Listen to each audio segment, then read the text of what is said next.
మహారాష్ట్రలో కురుస్తున్న భారీ వర్షాలతో ప్రాణహితలో వరద ప్రవాహం ఒక్కసారిగా పెరిగింది.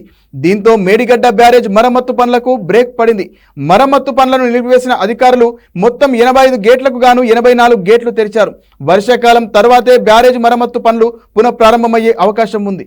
ఎగువన కురుస్తున్న వర్షాల కారణంగా వరద ప్రవాహంతో ప్రస్తుతం చేపడుతున్న మేడిగడ్డ బ్యారేజ్ మరమ్మత్తు పనులు నిలిచిపోయాయి. మహారాష్ట్రలో కురుస్తున్న భారీ వర్షాలతో ప్రాణహితలో వరద ప్రవాహం ఒక్కసారిగా పెరగడంతో మేడిగడ్డకు ఎగువ నుంచి 10,000 క్యూసెక్కుల వరద ప్రవాహం వచ్చి చేరుతోంది.